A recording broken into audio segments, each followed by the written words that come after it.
الحمدللہ رب العالمین والصلاة والسلام علی سید المرسلین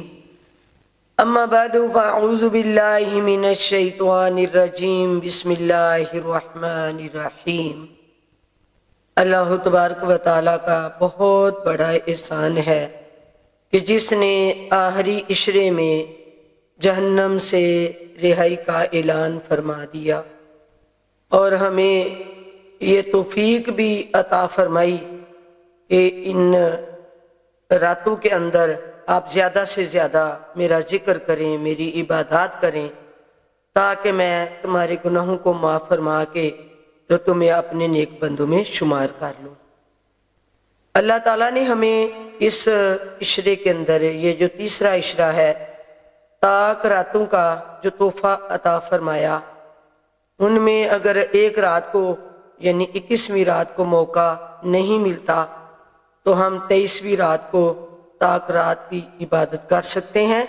اور 25ویں رات اور اس کے ساتھ 27ویں رات اور 29ویں رات، یہ مبارک راتیں جو تاک راتوں میں شمار ہوتی ہیں، ان کی عبادات تو بے شمار ہیں۔ جتنا چاہیں ہم اپنا نفل ادا کر کے تو نفع آگے اللہ تعالیٰ ہمیں عطا فرمائے گا۔ تو میری بہنیں جو معمول کے مطابق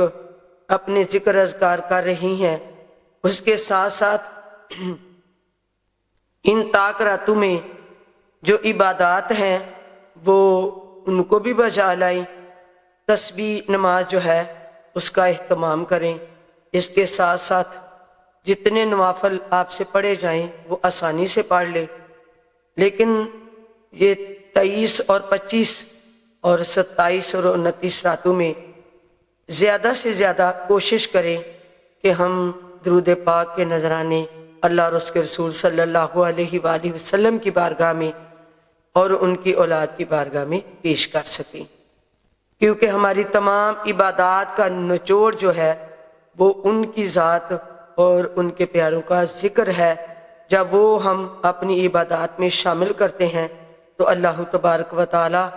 ہمارے گناہوں کو بھی مٹا دیتا ہے اور ہماری حاضری کو بھی قبول و منظور فرما لیتا ہے۔ یہ تو ہم حاضر ہوتے ہیں نا اس کی بارگاہ میں، تو یکسوئی کے ساتھ حاضر ہونا ضروری ہے کہ اپنا دل جما کے اللہ کی رحمت کے اوپر یقین رکھتے ہوئے کہ اللہ تعالی ہمیں بھی اپنے نورانی جلووں کا دیدار عطا کرے، ہمیں بھی اپنے نیک بندوں میں شمار کر لے۔ تو اس میں یعنی ان راتوں میں ہمارے لیے خصوصی طور پہ جو تحفہ ہمیں ملا ہے وہ ہے درود ہزارہ شریف کا۔ درود ہزارہ شریف، اللہم صلی علی محمد وعلی آل محمد باعداد کل ذرۃ مئۃ الف الف مرۃ وبارک وسلم۔ اس درود شریف کو جو میری بہن یہ نیت کر کے پڑھنا شروع کرے گی، خصوصاً رمضان کی اس مبارک راتوں میں، ان تاک راتوں میں، جب کہ جاگنا ہمارے لیے باعث رحمت بھی ہے اور باعث بخشش بھی ہے،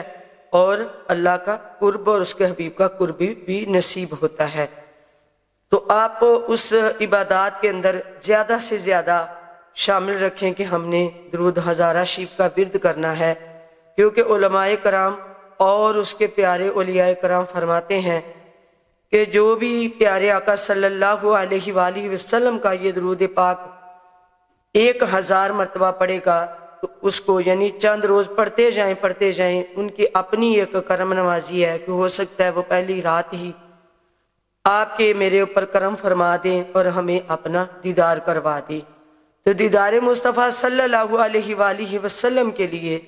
اس درود شریف کا 1000 مرتبہ ورد کریں۔ اس کے علاوہ فجر کی نماز کے بعد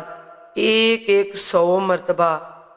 اس کو پڑھ لیں تو سکون ذہنی، سکون قلبی عطا ہوگا۔ اللہ تعالیٰ رزق کی بندشوں کو ختم کر کے تو اس میں رحمت برکتیں عطا فرما دے گا۔